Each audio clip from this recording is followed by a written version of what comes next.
everyone! So November is officially over and it's time for my November wrap-up. For November I got a lot read, but a lot of them were audiobooks or library books or something to that extent, so I don't have a physical copy of a lot of them. And I honestly, there were a lot of books this month that I didn't really enjoy reading, and I'll probably get into that a little bit more later in the video. I don't know what was going on. I think I was just kind of in a rut where I wasn't necessarily in the mood to read, and I kept on pushing myself, and yeah. The first book that I read was Refugee by Ellen Gratz. The second was The Long Walk to Freedom by Nelson Mandela. Sorry, Long Walk to Freedom by Nelson Mandela. The autobiography of Nelson Mandela. The House on Mango Street by Sandra Cisneros. Pardon me. Geronimo by Robert M. Utley. Everything Everything by Nicola Yoon. The Absolutely True Diary of a Part-Time Indian by Sherman Alexie. The Bad Beginning by Lemony Snicket. Simon vs. the Homo Sapiens Agenda by Becky Albertalli. Hindsight 20-something by Austin Beaton. Fortunately, The Milk by Neil Gaiman. The Ledge by Stephen King, which isn't really a book.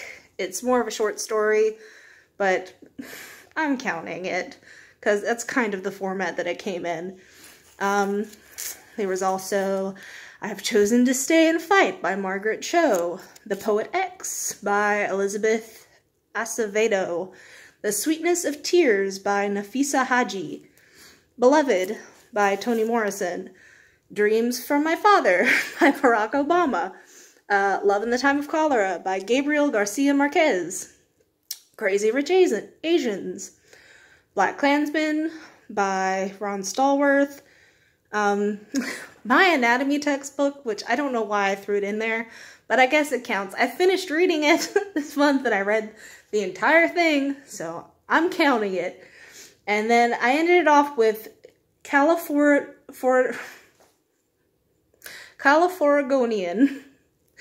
which was another book by Austin Beaton. I'm sorry that I butcher that name every single time I say it. I feel terrible because it's a really good book and the author is great. I just can't say the freaking name. That's on me, dude. Also, I think I misspoke or didn't list the author for Crazy Rich Asians. That's Kevin Kwan. Okay, so the first book that I want to discuss is I Have Chosen to Stay and Fight by Margaret Cho, which is one of the 5 books or so that I actually have a physical copy of at the moment. I was not impressed by this book. I think it would have been very progressive for the late 90s, maybe, or the early 2000s, but it has not aged well at all. It was written during the Bush era, basically, the second Bush era, and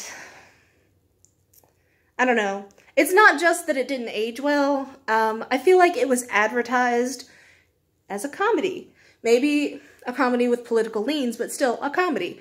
And at the end of the day, it just felt like a lot of ranting. Like someone, well, Margaret Cho specifically, writing in her diary about all of the things that piss her off and make her angry, and not honestly being all that funny about it. There's not a lot of levity, unless you count like crude humor. I guess there wasn't even a lot of that. It was just a lot of insults. But yeah, that one disappointed me because I had very high expectations for that book. There was also, it was problematic. That's the best way I can put it, I guess. I had high expectations for it. It didn't meet those expectations. I ended up giving it a 2. I liked it that little, and the only reason I didn't give it lower is because I can see why other people enjoy it, and I can see what she was going for, what she was trying to say in a lot of it. But ultimately, I feel like I was misled, first of all. Like, don't advertise your book as a comedy if it is not a comedy. If you just want to talk about politics, that's fucking fine. That's awesome. You know, I'm cool with reading a book about politics sometimes, but I was not in the mood for that. I was sitting here wanting to laugh, opened the book, and wow, this is just a lot of talk about politics and violence and insults and really problematic shit that could not be said today. But yeah, guess that's all I have to say about that. The next book that I want to talk about is The Sweetness of Tears, which was another one that I was a little disappointed about. It's not a bad book, honestly. It's not a bad book by any means, but I was expecting more. I don't want to give it away, but I felt like it ended up going from informational to preachy at a certain point. And don't get me wrong, I know there are a lot of other books based on other religions that do the same thing. But I don't feel like we need that right now. We don't need something that's going to preach to us necessarily, but I don't know. Either way, it's not a bad book. I'm not saying don't read it. I'm just saying it's a little heavy-handed in a few places, and if that kind of thing bothers you, then maybe avoid it, but otherwise, yeah, give it a try. The next book that I want to discuss is Dreams from My Father by Barack Obama. This was, yet again, another disappointing book. Like I said, this was not a great book month for me, and I feel like maybe part of that is just on me. I don't know. There is something going on. But I had also just read Nelson Mandela's autobiography, and that could have been a part of it. I could have just been wiped out from reading that behemoth of a book, which is wonderful, by the way. I'm not saying don't read that. And then Dreams from My Father, it wasn't bad, but it just, some of it felt quite a bit like, I guess, whining. I hate to say that, but a lot of it did kind of feel like that. I don't know. You can tell that he has grown as an individual and as a politician from this point in his history. And again, it was not a bad book. It just feels like he doesn't really, I don't know. I really don't know. I'm so, like, this is a terrible video. I'm sorry. I'm just picking up all these books and saying, well, this book was disappointing. Yeah, I can't explain why, but get over it. That's what it feels like.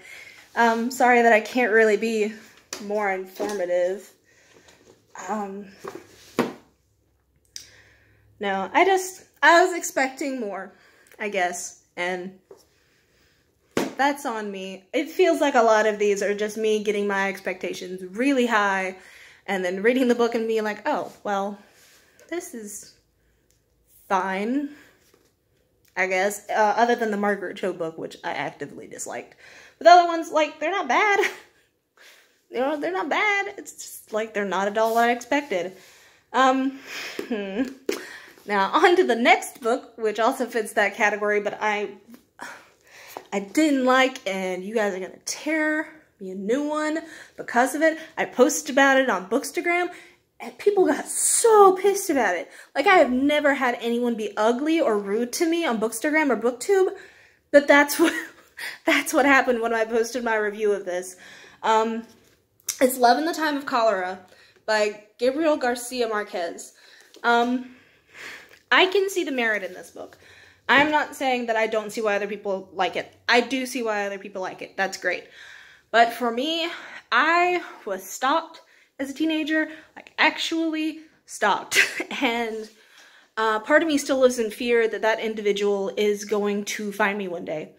And one of the last things that I heard from them was basically them threatening my life, my family's life, the life of all of my friends, and anyone that I grew to love.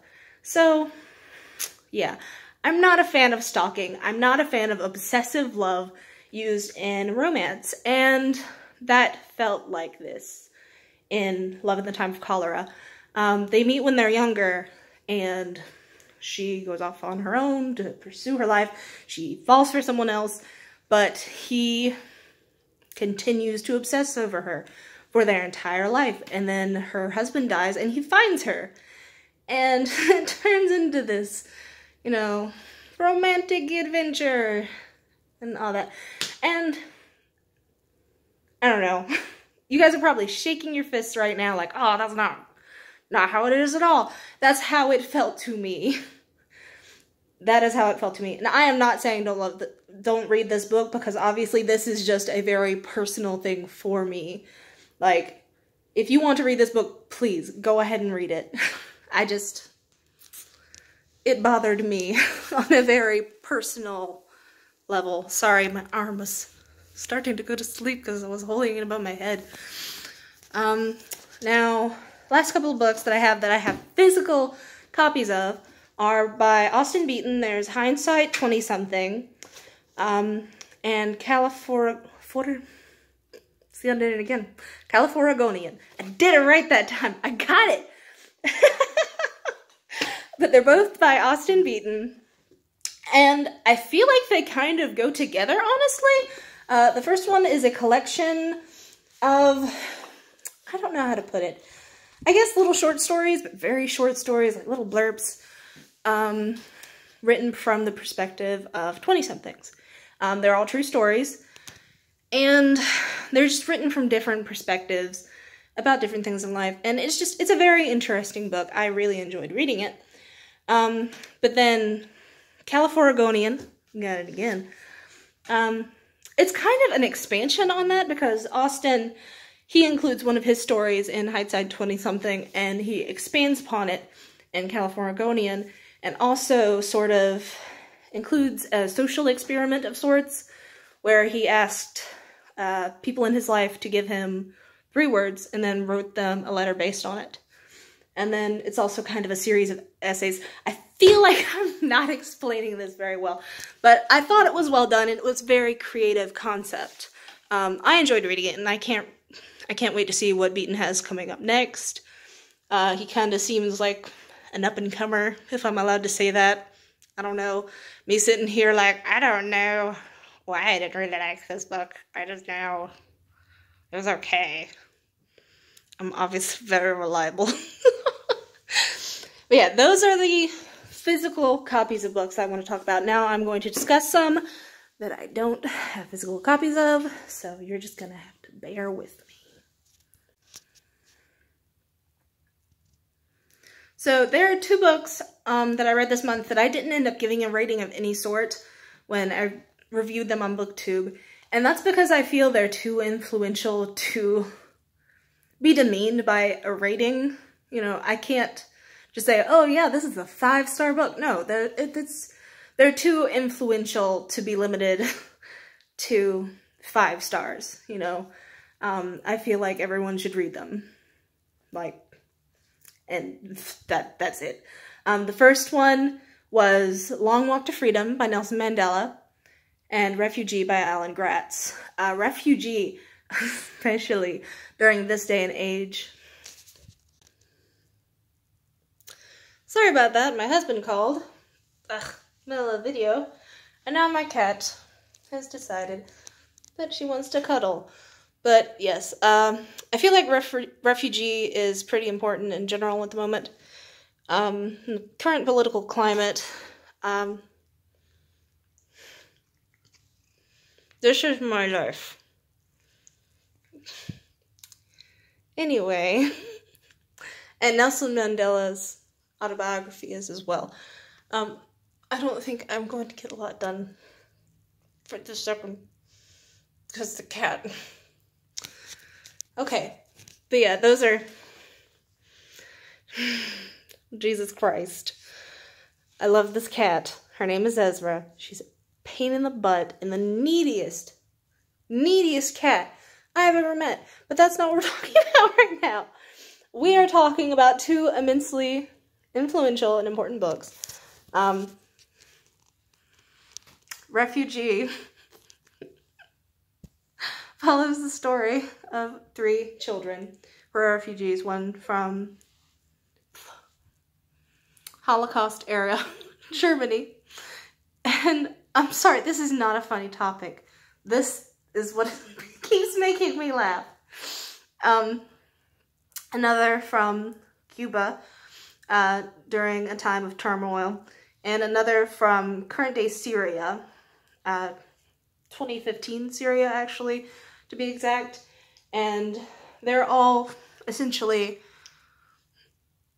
leaving their home countries because they are no longer safe and seeking refuge. And it follows their individual stories.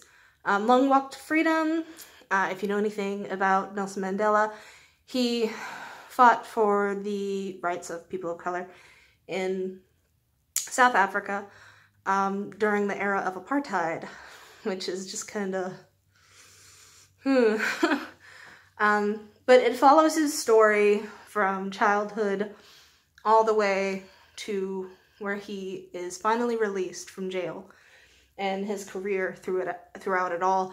And I expected it to be dry and didn't expect to be as enthralled by it as I was, but honestly it was extremely interesting pretty much throughout the entire thing. I loved it all, and again, it's very influential, especially when it comes to discussing equal rights and racism and its effects on society. This cat. Another influential book that I read, it wasn't quite the same caliber because of how it was written. I couldn't quite say, oh, I'm giving this all the stars, because it was written like a police report. A police report would be the best way to put it. It was written like a police report. This was Black Klansman, which was still a very good book. I'm not saying it was a bad book at all, or that you shouldn't read it. It was just written in a way which was very analytical and dry. The ending, in particular, I feel is immensely important and influential, because he discusses how his investigation into the KKK translates to the political climate of today during the Trump era. But yeah, that's another one that I thought was very influential. I read a lot of very heavy books this month. And now there's a very heavy cat on my chest. So I think that's the last I'm going to discuss of the heavy stuff. Let me see. Is there anything else that's immensely heavy that just has to be discussed? I don't think so. Okay, that's the last of the heavy stuff. Let's get on to the fun stuff. Okay, so a couple of books that I read this month that were of the more contemporary variety that I really enjoyed reading were The Poet X by Elizabeth Acevedo. I believe that's how you pronounce it. And Everything by Nicola Yoon. I thought they were both great. Actually, now that I mentioned, there was also Simon versus the Homo Sapiens Agenda by Becky Awatali. I thought they were all great, honestly. I don't know where to start. Poet X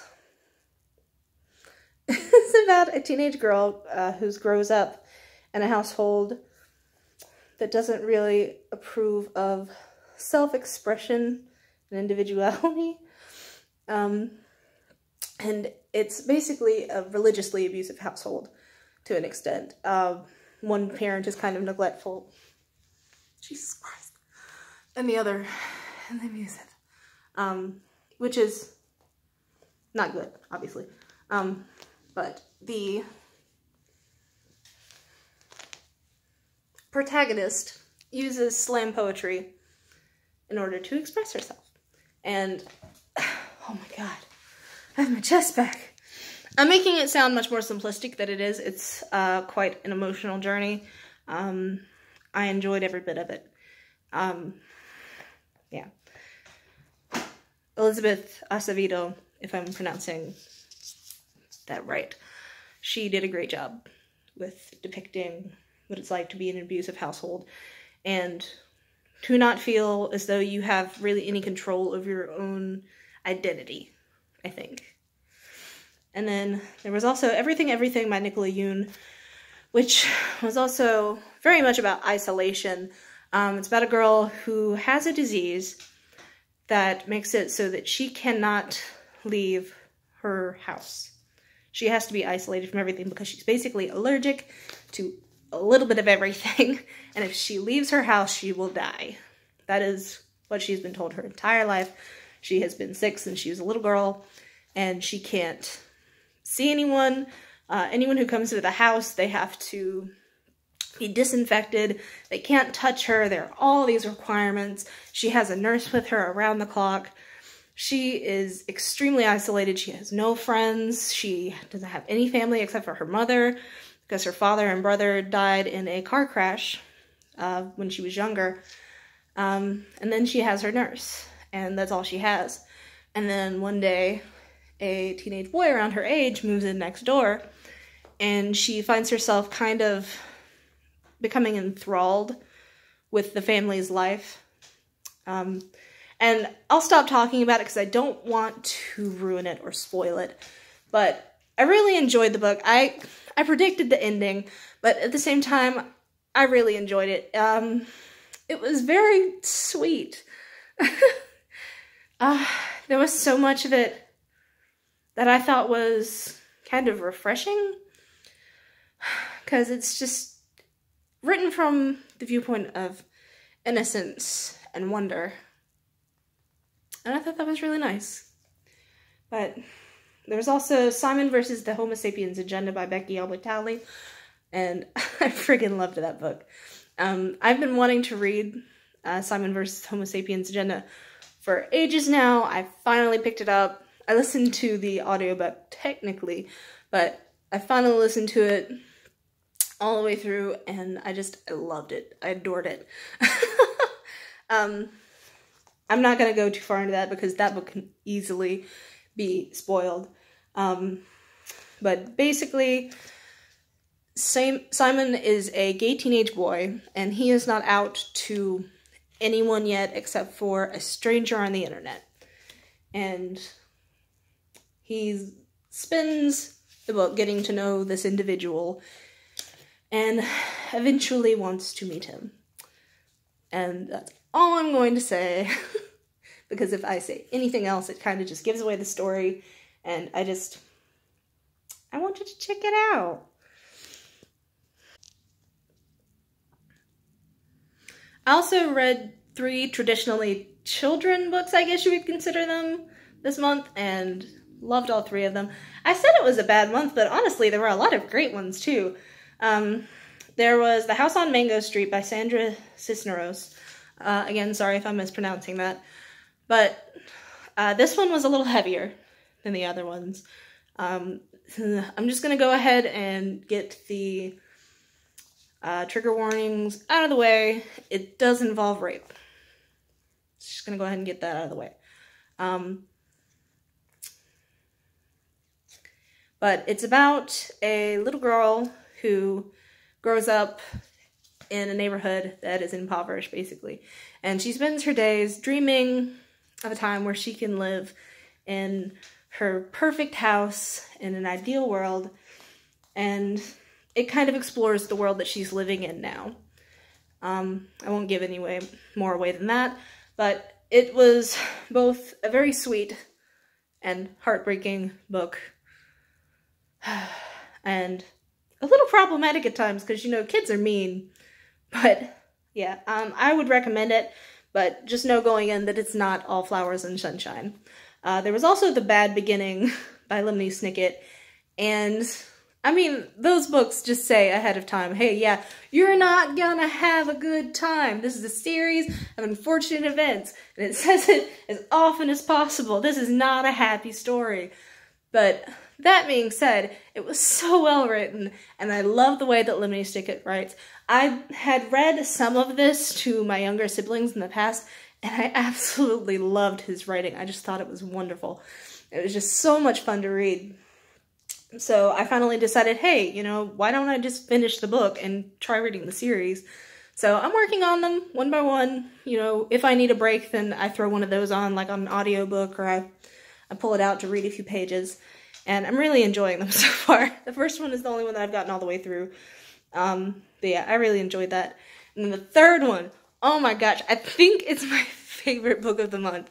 I don't know. It was Fortunately the Milk by Neil Gaiman. And let me tell y'all, if you like Douglas Adams, the writer of Hitchhiker's Guide to the Galaxy, you will like this book. It is such a cute little kid's book.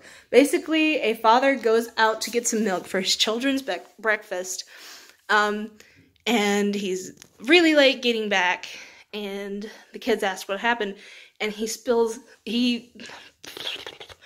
tells this, you know, gigantic tale about how he was abducted by aliens, and how there was a time-traveling dinosaur, and there were pirates, and there's so much stuff. Like, I cannot even start to name everything that happens in the books. It's so much fun. Alright, well, I think that's pretty much all I have to say about the books that I've read this month. I've got them all written down on here, and kind of looking them over, and I don't really have much else to say about them. Crazy Rich Asians was fine, but it was another one of those situations where I way overhyped it in my mind and thought it was going to be fantastic, and then, you know, it was fine. There was nothing wrong with it. It was just fine.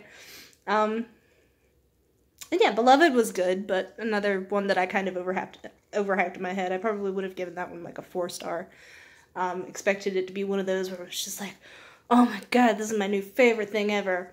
It just, you know, it was good. I enjoyed it. If you can say that you enjoyed Beloved, that's another one of those dark books. I don't really want to get into any of the other ones. It's just, that's too much to unwrap. But let me know if you have any questions or comments. Have you read any of these? What did you think? Do you think I'm out of my damn mind? Probably.